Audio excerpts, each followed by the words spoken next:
Elia dan Enoch tidak pernah mati. Hanya dua manusia yang masuk ke kerajaan surga tanpa melalui kematian adalah Enoch dan Elia. Waktu Elia itu diangkat, jubahnya tergantung, dan itu yang dipungut oleh Elisa. Dan saya mau saudara lihat ayat yang ke-13 itu. Lalu ia berjalan hendak pulang dan berdiri di tepi sungai Yordan. Ia mengambil jubah Elia yang telah terjatuh itu, dipukukannya ke atas air itu sambil berseru, "Di manakah Tuhan Allah Elia?" Ia memupuk air itu lalu terbagi ke sebelah kiri dan ke sebelah sana. Maka menyeberanglah Elisa. Saudara, kalau saudara membaca beberapa ayat sebelum ini, Elisa lihat tuannya Elia mengambil jubahnya dan memukul sungai Yordan dan terbelah dua, dan mereka melewatinya seperti di atas tanah air yang kering. Dan sekarang Elisa melakukan yang sama dengan jubah Elia. Saudara, sebagai seorang hamba Tuhan yang terpanggil, ada penanggalannya, divestment. Baju Elisa yang lama dikoyakkan. Jubah Elia, jubah itu melambangkan dua bahagian roh Allah yang ada di dalam Elia.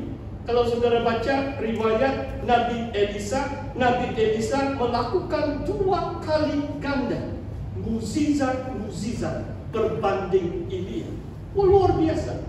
Sebab dia memohon dua bahagian roh Allah yang ada dalam Elia. Dan jubah Elia itu melambangkan kuasa atau kekuasaan Tuhan itu. Dan sekarang Elisa menjadi pengganti kepada Elia. Saudara, kalau berbicara tentang pengorbanan, panggilan seorang pekerja sepenuh masa, Elisa ini bukan orang yang biasa-biasa. Dalam bab 19, satu raja-raja, waktu Tuhan suruh Elia untuk mencari penggantinya, Elisa adalah orang yang amat sibuk. Dia mungkin seorang petani, disebut dia sedang mengiring, membajak dengan 12 pasang lembu. 12 pasang maksudnya ada 24 ekor lembu. Wah, ini luar biasa. Sebab orang biasa-biasa di Israel, kalau ada 1 ekor, bersyukurlah itu. Orang kaya mungkin 2 pasang lain, supaya dapat membaca, mengiring, dan sebagainya. Kebanyakan orang di Israel bergantung dengan hasil pertanian. Maksudnya, waktu Elia memanggil Elisa, dan Tuhan memanggil Elisa menjadi pengganti Elia, Elisa itu mengorbankan kekayaannya. Bahkan dia mengorbankan 24 lembu itu. Dia kembali ke rumah, dia bilang, biarlah aku mengucapkan salam atau goodbye to my parents, dan kemudian dia mengikuti Elia. Wah, ini pengorbanan, saudara. Elisa adalah orang yang luar biasa. Dan kalau kita lihat dalam perjanjian baru, saudara, masih dalam panggilan seorang pekerja penuh masa, pengorbanan dan penanggalan itu. Dalam Injil Markus bab 1 ayat 20, Yesus memanggil 2 pasangan adik-beradik. Yang pertama Simon Petrus dan Andreas. Yang kedua adalah Yakobus dan Yohanes. Mereka ini hamba-hamba Tuhan yang luar biasa. Kalau saudara membaca Markus bab 1 ayat 20, apa yang ditinggalkan atau penanggalan yang dilakukan oleh Yakobus dan Yohanes, Yesus memanggil mereka, dan mereka meninggalkan ayahnya Zebedius di dalam perahu bersama orang-orang upahannya, lalu mengikuti ini. Saudara, dalam satu Injil yang lain, bahkan Yakobus dan Yohanes, mereka adalah penjala ikan, fishermen. Dan kadang-kadang kita pikir fishermen ini macam orang yang golongan miskin. Tapi kalau keluarga Yohanes ini bukan miskin. Sebab perahu pun dalam jamak, perahu. Ada beberapa kapal yang dimiliki oleh keluarganya, ayahnya, Zebedius.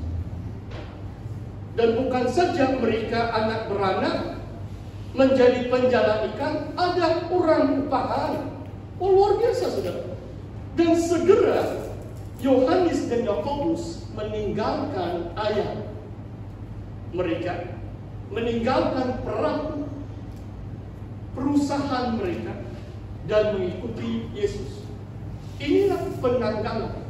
Saudara, dalam kisah Elisa, dalam kisah murid-murid Yesus yang pertama. Sebab kadang-kadang bukan juga saya suka menegur atau mengkritik siapa-siapa. Saya pernah katakan ini bahwa, dan saya tetap dengan pendirian saya. Tadi saya sudah minta maaf, apa yang saya sebut salah, saya tarik balik. Tapi ini saya tidak tarik balik. Bagi saya kemungkinan besar, sebab kebanyakan yang masuk di sekolah Alkitab kita baru lepasan SPM, mungkin 50% bukan atas panggilan Tuhan. Kalau saudara dengar baik-baik, saya katakan mungkin, sebab hanya Tuhan yang tahu kan. Hanya Tuhan yang tahu. Ramai di antara mereka belum siap, masuk sekolah pun belum siap. Sebab mereka masih muda, saya bukan mengkritik mereka, saudara. Itulah saya katakan mungkin ada 50%. Dan mereka tidak ada pengalaman, belum bekerja 1 hari pun, masih tunggu keputusan SPM, sudah masuk sekolah dan sudah lulus jadi gembala. Jadi belum pasti mereka tahu apa itu etika kerja, sebab belum pernah kerja. Di kilang pun belum pernah, di mana-mana perusahaan pun belum pernah.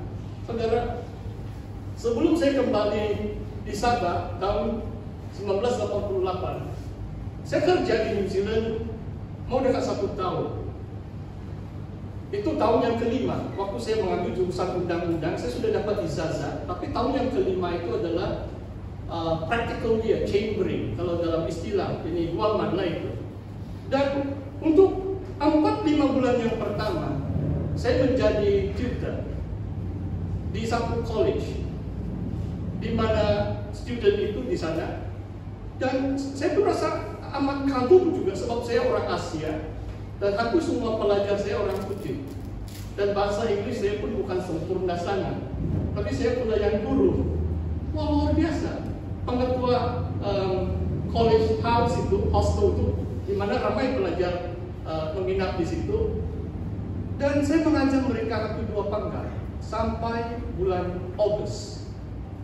Sebelum saya dapat kerja di satu kota di utara Auckland, dulu saya sekolah di Christchurch, tempat Reverend Datuk Jerry Tusing, yang sama, presiden kita sama saya hanya satu saja persamaan. Kami kelulusan University Canterbury, dia adalah engineer, saya lawyer. Jadi kami dari university yang sama. Ya, ini yang saya boleh kongsikan sebab saya beberapa kali dengar kesaksian presiden. Memang dia pelajar cemerlang, dia ada sarjana muda matematik, dia ada master engineering, dia orang luar biasa. Tapi university yang sama lah. Itu yang kesaksian saya pagi ini. Saudara, waktu saya sampai di utara Auckland, satu kota bukan besar, Whangarei, saya diberi kerja, ini kerja lawyer. Tapi gelar itu rendah sekali. Apa itu? Legal assistant. Itu saya punya pangkat legal assistant. Dan hari pertama itu bos saya, dan ini orang putih memang sangat baik hati. Mungkin malam pertama saya punya bos undang saya ke rumah dia makan malam bersama keluarganya. Wah, saya rasa di Asia belum pernah saya kena undang oleh majikan. Wah, orang putih sangat hospitable. Tapi saya ingat hari pertama dia bilang, cara kami kerja di sini 8 jam. Ada begitu jam 10 disebut smoko. Tidak tahu kamu mengerti smoke dia orang. Ada 15 menit kalau mau merokok boleh keluar. Tapi saya tidak merokok. Itu orang putih pun bukan semua merokok. Nah, dan dia beritahu kepada saya di sini, oke, 8:30 mulai, jam 5 tamat. Tetapi setiap hari jam 4:30 kamu akan isi hiburan. Dan kamu harus beritahu kepada saya selaku majikanmu, kamu sudah buat kerja sekurang-kurangnya 5 jam yang saya boleh charge bill kepada pelanggan $150 1 jam. Satu hari saya perlu buat laporan, tapi yang saya buat dari 8 jam, memang setiap jam bukan berhasil kan. Tapi dia menuntut 5 jam, saya mesti tulis. Saya sudah buat research, saya sudah buat mungkin draft itu saman atau pembelaan dan sebagainya. Dan 5 jam itu dia akan charge kepada pelanggan $150. Saya baru di sistem. Kalau dia program itu ada program sampai 1.000 1 jam. Saya baru pangkat yang paling rendah, saya layak sudah charge $150 1 jam. Jadi saya belajar tentang etika kerja waktu itu. Bagaimana berhasil. Dan memang saya berusaha supaya jangan 5 jam lah untuk jaga hati bos. 6 jam lah saya buat laporan, saya sudah buat begini-begini. Kalau 8 jam itu saya bohong lah itu. Sebab kadang-kadang ini pikiran ini melayang banget. Dalam 8 jam saya berada di pejabat. Saya berusaha 6 jam itu saya berhasil. Dari situ saya dilatih untuk bekerja. Wah, setiap minggu di sana bukan bulanan punya gaji, setiap minggu wah saya dapat gaji. Tidak begitu banyak, mungkin 300 lebih dolar Bank New Zealand satu minggu. Dan saya masih ingat waktu itu sangat murah, tahun 87. Adik saya masih di university. Saya kirim dengan adik saya $100. Saya bantu adik saya mungkin 3 kali, baru 3 kali. Tapi saya ada bantu adik saya. Mungkin saudara pernah dengar kesaksian saya. Waktu adik saya diberkati Tuhan, dia membalas saya 100 kali lipat. Adik saya yang bantu saya beli rumah, mungkin dia ingat kebaikan abang dia hanya 3 kali hantar duit dengan dia. Haleluya. Saudara, dalam panggilan sebagai seorang pekerja penumasan, dari awal saya tahu kalau saya kerja di dunia pun harus berhasil. Dan kemudian sampai di Sabah 2 tahun saya kerja untuk satu syarikat keuangan, 4 tahun, tidak sampai 4 tahun saya ada syarikat sendiri. Wah, tidak pernah saya miss ibadah hari Minggu. Waktu itu tiada COVID-19. Alhamdulillah. Dan saya giat dalam kelompok. Saya ikut kelompok Datuk Henry Dus, Dr. Markus Atung, Pendetua William Pan, semua pemimpin yang senior di gereja Lika. Saya baru 20-an. Saya bersama mereka bertahun-tahun, beberapa tahun waktu saya kerja. Dan saya tahu hari Ahad pun malam setelah kebaktian, sebab biasanya bicara itu mulai jam 9 Isnin. Wah, petang Isnin, kadang-kadang sampai Ahad tengah malam saya kerja untuk buat persiapan menghadiri mahkamah. Saya peguam bela, saya litigation lawyer, jadi lebih 100 lebih case saya kendali dalam 4 tahun. Itu pun kasih karunia Tuhan. Saudara, yang saya mau kongsikan di sini adalah sebagai pekerja penumasan, seperti murid Tuhan Yesus, seperti Elisa yang sibuk sedang membaca ladangnya. Mereka adalah orang yang tahu nilai pekerjaan, supaya apabila mereka dipanggil Tuhan, mereka lebih sungguh lagi di ladang tuayan Tuhan sebagai pekerja penumasan. Saudara, yang bagian yang kedua tentang panggilan seorang pekerja penumasan, perlengkapan dan kuasa, equipping and power. Dan saya tidak bosan-bosan, saya tidak jemu-jemu mengajak saudara. Mungkin kali ketiga sudah ini bahagian firman Tuhan dalam 2 Timotius. Mari kita